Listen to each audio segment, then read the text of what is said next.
Croatia, and to its capital city Zagreb for the inaugural Zagreb Judo Grand Prix. Judo is developing at a fast pace throughout the nation, and after last year's Grand Prix on Croatia's beautiful Adriatic coast, this year Judo is showcased in the capital as the Grand Prix returns bigger and better. Just 2 weeks ago, the world watched with bated breath as the Russian city Chelyabinsk put on one of the greatest shows of judo ever witnessed, as it hosted the 2014 World Championships. Legends were written and heroes were made, as judo superstars shone in the spotlight and gave an example to the world of true sportsmanship. The team event was the icing on the cake of a fantastic moment in judo's history. Here in Zagreb, Croatian judo fans had come to see some of the world's best technicians in action and to get a look at top-flight judo in all its glory. Olympic qualification is now really hotting up, and of the names on show here, some are out to bounce back from World Championship disappointment, whilst others were looking to build on life-changing performances. We start with the lightest male weight of under 60 kilograms, where former world and Olympic medalist Prix hasn't topped a podium in a very long time. Having not taken gold since 2009, Zagreb looked to have energised the Austrian as he suddenly found his form again. His weapon of choice during his elimination contest was his favourite technique, sumigaishi, which he employed perfectly throughout the day. He eventually sealed a place in the final with a counter-attack to score a second Wazari against Raymond of France. It would be Paisha's first World Circuit final since 2010. There he would face off against Turkey's Kata. Would Zagreb be Paisha's moment to finally get back on top of the podium? What a time for Paisha to come back to form. He's got over though! It's a Yuko scored there, and Kaba is in the lead. So now, Paisha will have to come back. Can he do it? Harai Makikomi, Uchimata Makikomi, and he gets the Yuko there, wraps up the arm, gets the rotation. So now he's really got to dig in. Kaba's dangerous. Now is he going to go for the Sumigaishi? Yes, he does! And it's continuous there. He gets a Yuko for the throw, and he's on top for the hold. It's his favourite technique there. It was all one movement, and then he rolled directly into the offside komi there. Yoko Shiokatami, and Paisha has done it. That is his first podium win for a long, long time. And what a time to do it. His first Grand Prix win of any kind. He has won Grand Slams, but wow, what a time to do it. Gets the belt. Of course Kaba knew it was coming, tries to avoid it, but then the momentum takes him over onto his back. He gets a Wazari, just needs to hold then for 15 seconds. There's the Sumigaishi. Then it's all about balance. He back somersaults into the hold. He holds with Yoko Shiokatami, and Paisha has won his first Grand Prix, and he says, I'm back. In the lightest female weight of under 48 kilograms, it was Romania's Ungreanu who took the top spot. In her final against Figueroa of Spain, she put numerous scores on the board. This driving Ouchigari for Yuko, the pick of the bunch, in an impressive display of dominance from the Romanian, which saw her take her first World Tour gold. One weight up and the ever-present French were on the mark as Urani came through the pack to notch up a gold for the travelling Blues in Zagreb. Her opponent in the final was Portugal's Ramos, for whom Urani was just too strong. Urani is another former world medalist whose silver came all the way back in 2003. Still, in Zagreb she rolled back the years, and after sustained pressure from the Frenchwoman, her dominant left-handed grip finally paid dividends as she was able to catch Ramos for a Wazari. Better still, she was automatically on top for a hold down, from which Ramos had no chance to escape. After 20 seconds, the final was over. Ippon to Urani and France. A fantastic comeback win for Urani.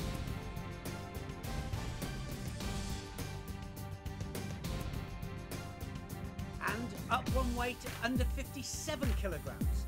The French women's team also celebrated a gold medal, this time through blot. Her final against Hungary's Caracas was far from the most exciting judo contest, but a single penalty was enough for blot as she took her second Grand Prix gold of the year.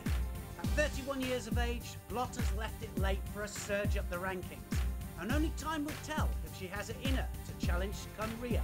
But for the moment, her reaction on the podium showed she's simply enjoying life in judo's fast lane. At under 66 kilograms, the favourite by far was Russia's experienced Gadanov, who progressed to the final unhindered in Zagreb.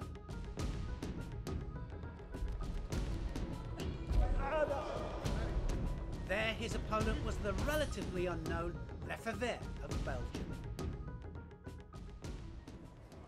Gadanov definitely the favourite here, but Lefebvre, I tell you, he's unorthodox, he's extreme left. Ah, there's Uchimata from Gadanov. Lefebvre can't grab the leg. He was looking to then. Now what's going to happen? CROATIA! Oh, Gadanov's gone over! And he scores an ippon. And Gadanov can't believe it. He went there, hits across, and then CROATIA drives off the back leg, and he plants Gadanov cleanly onto his back. That was a complete surprise. Well, not to Lefebvre. Lefebvre went for it. He really pushed off that back leg. He changed direction. Gadanov is stunned. Lefebvre, he is the champion. The ippon, it was just one of those actions where you don't think, but just do, because it's instinct of judo, where you just have the feeling. You've done this on training several times, you've done this in competition as well, and just you feel it and you go without really thinking about it. Yeah. The women's under 63 kilogram category saw the first of two world medalists from neighbouring Slovenia in action. Tresenjak was here just 2 weeks after her first world medal in Chelyabinsk and made the final in Zagreb with ease. There she took on Sweden's Hermansson. A clever combination attack scored Tresenjak her first Yuko. Then, as the bout progressed, she scored another to build an unassailable lead, securing her first gold medal on the IJF World Tour. For Slovenian judo, it proved their coaching and development schemes are working well. At under 78 kilograms, Slovenia's second Chelyabinsk star in action was Valencek. She is no stranger to world circuit podiums, and in Chelyabinsk she outclassed none other than the reigning world champion Sol to take a bronze medal that topped off a fantastic year for her overall.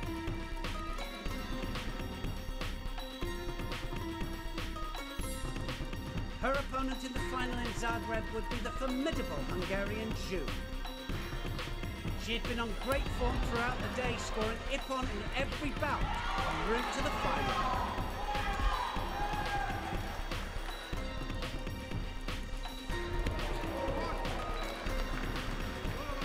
Would it be Zhu or Valencek topping the podium in Zagreb? Well, can Zhu get one of the matches back? She's 2-0 down with their head-to-heads. Valencek seems to have the measure, but Zhu is on great form. Looking for the Uchimata all the time. Oh, sorry, coming, gosh! Oh, it's going to be a score! Wazari scored! That was a great score there from Zhu. She's well on top of this match. So did Surikomigoshi, and she just drove her over onto her back. It was a roll, so it wasn't ippon, but she's been on great form all day, Zhu. Throwing everybody, and, well, Valencek now has got it all to do. Look how she rolls onto the points of her shoulders. So now Valencek comes forwards. Not giving up, they never do. This Slovenian team are fighters. Oh, and she's got to hold this off. Now what's going to happen? Oh, she's got the shimiwaza. Can she get the leverage? She throws the hits forward. She gets the submission. And Valencek, the has pulled it back. And that's what shows pure class. She never gave up. She never lost focus. And it was a Harai Makikomi there, attempt from Zhu. She went down to ground. She fed the jacket through, didn't she, Valencek? She threw the hips forwards for the Kuriera Jimmy, and she gets the submission. Catches it, feeds it, then it's all about leverage. She climbs around the front, throws her hips forwards there. Look how she catches the leg there to get more leverage, and she gets the ippon. And that's 3-0 up now against Zhu on their heads-to-head. And that puts Valencek in the gold medal position. 2 gold medals then for Slovenia, and they are definitely doing something right. Down one weight at under 70 kilograms, it was a Canadian who topped the podium. Supanzik came through a tough final against Klis of Poland, and as she left the tatami, was met by a throng of young judo enthusiasts.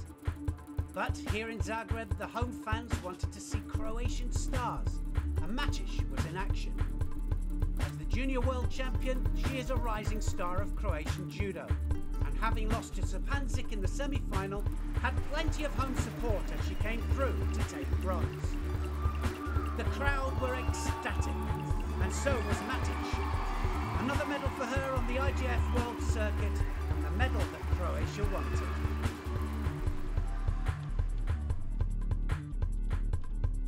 Matic keeps going from strength to strength.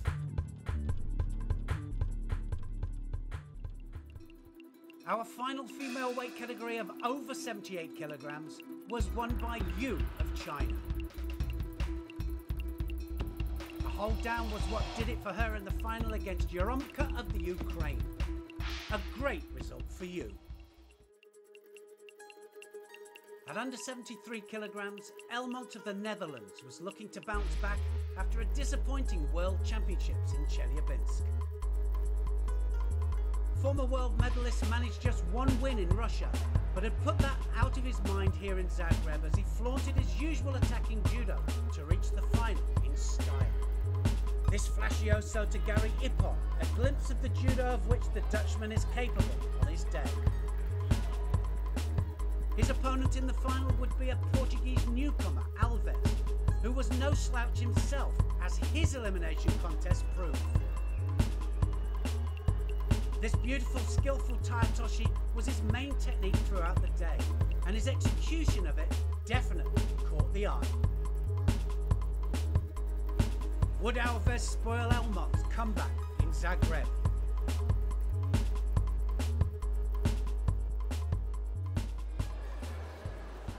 Elmont back with a vengeance at this tournament, and he's really going for this. Look at him. Drops Cianagi. Oh, he's got to be careful of that, though.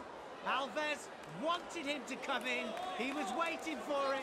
Tried to counter him backwards, and he landed on his head there, Elmont. So now Elmont knows the danger. He's got to create a little bit more space, get a bit more movement with it. Alves can't just wait for it all the time, though. There's the Cianagi this time. It's a Wazari. Cianagi came off the wrong shoulder, or the other shoulder, and he goes onto his back. Look at that. Spins him round, spins him onto his back. Beautiful stuff there from Dex Elmont. So now, Alves got to come forwards. He's coming forwards all the time. Elmont, this will be perfect for him. He can drop underneath again. Now he's going to go for the hold down. Seconds ticking away. Oh, my goodness me. He's landed in the hold down. Alves is holding him. Now is this going to toll? It's almost going terribly wrong for him. Elmont just manages to turn out onto his front, and the time has gone. Elmont has done enough, but he, had a little bit of a shock there, and he nearly made a very, very big mistake. Dropped onto his back. Alves dropped on top of him for the Osai Komi. There's the Cianagi that scored. Spins him onto his back. He really carried on the spinning action. He had great control of the sleeve and the lapel, and that is what gets the control for the spin. Beautiful stuff from Elmont.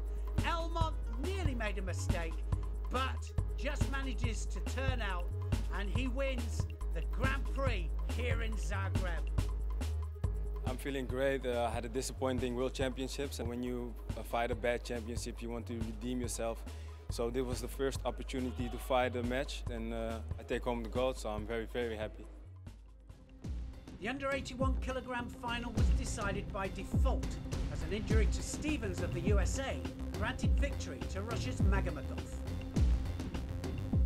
The happiest man on the podium was Italy's bronze medalist Marcancini, who pulled this fantastic Tomonagi out the bag to score Ippon in his matchup with Chen of Israel.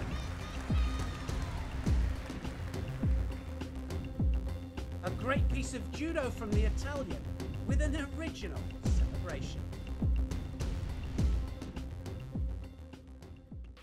At under 100 kilograms, it was Russia on top of the podium again, this time through Bisultanov.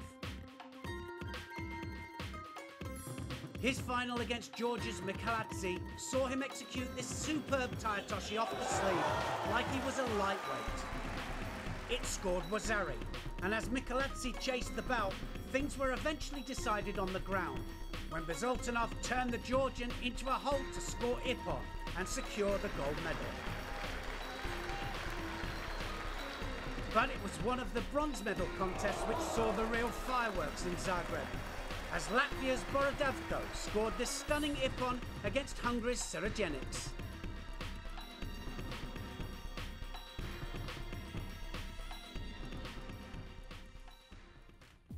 The final of judo's heaviest category, the over 100 kilograms, saw Maya of the Netherlands take on Algeria's Tayeb in the final. Maya tried over and over again to throw Tayeb, but try as he might, he just could not manage to do it. Nevertheless, his persistence in trying earned him the win via penalty points. And as he emerged victorious, Zagreb saluted the Dutchman's efforts to be a crowd pleaser. Once again, it was a bronze medal contest that provided the real excitement. Israel's Sasson scoring this spectacular Ippon from a dropping shoulder throw against Hungary's Bor. Great judo from Sasson, which gave the crowd in Zagreb an opportunity to see a heavyweight fly through superior technique and execution. Sasson displaying judo at its best.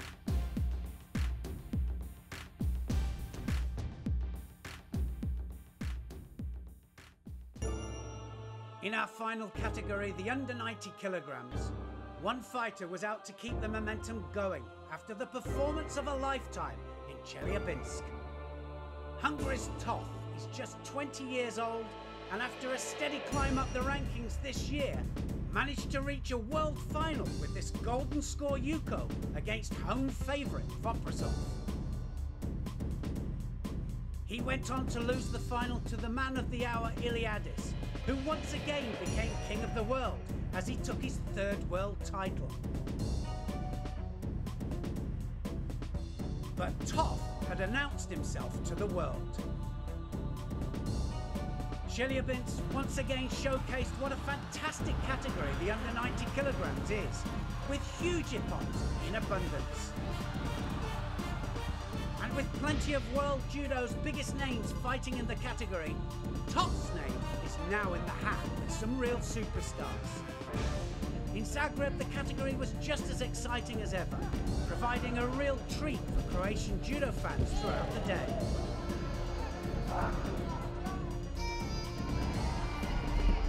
As Toth prepared backstage, he knew that after Chelyabinsk, it was him who now has a target on his back. And the pressure looked to be showing. Losing on penalties to Germany's Lambert, Toth just couldn't land the killer blow, despite launching his opponent several times during the bout. As the contest progressed, Toth searched frantically for the score that would see him through. And in the dying seconds, he did it. Yuko, and a victory to Toth. After that, it was plain sailing, with this Ippon against Lithuania's Bauza seeing him through to the final. There he would face off against another young fighter in the form of Serbia's Kakolj. The rangy Serb proved he could be a real danger as he came through his eliminations with some big throws. But would he threaten Toff in the final?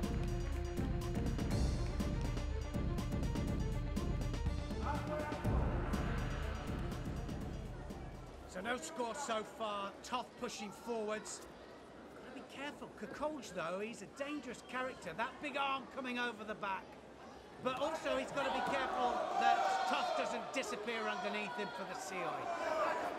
This crowd absolutely loving this. Love their judo. There's the Sianagi on the left.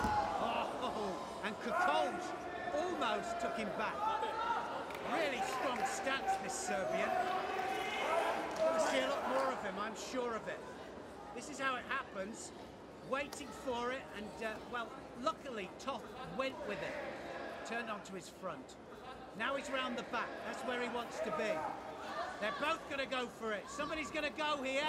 Oh, it's going to be Toff. He's landing in the hold down. Is he going to get out? Kakolj just manages to turn him out and control him with the legs. Good bit of opportune stuff there from Toff. He lands in the hold down. Kakolj tries the negation. Nearly made a mistake, just manages to turn out.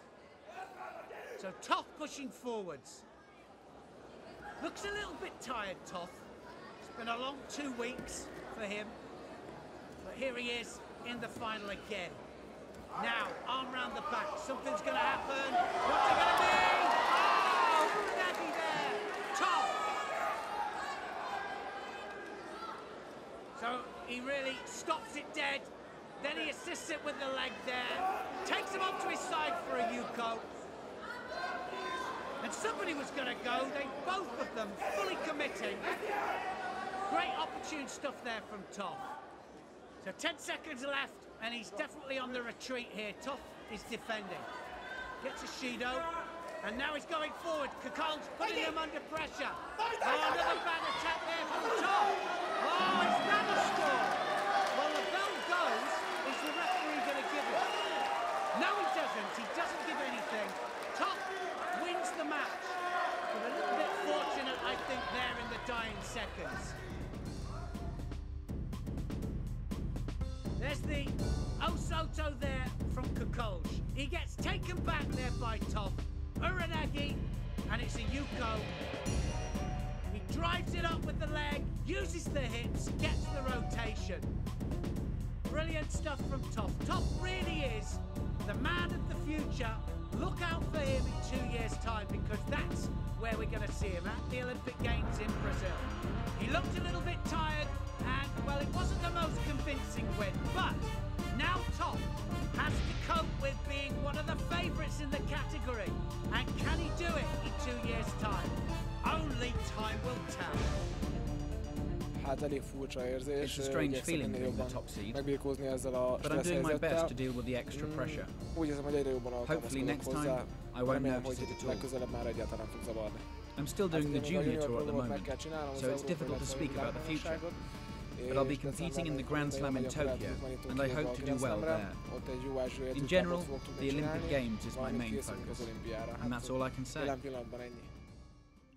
Well, that's it from this Grand Prix here in Zagreb, as Croatian judo continues to develop. Lefevere stunned Gadanov. Velencek snared Jude to come back and seize victory. Elmont showed that victory is the perfect tonic for defeat. And Toff continues to show he has what it takes to be a star. Next up, it's Kazakhstan's turn to host a Grand Prix as judo travels to its capital, Astana.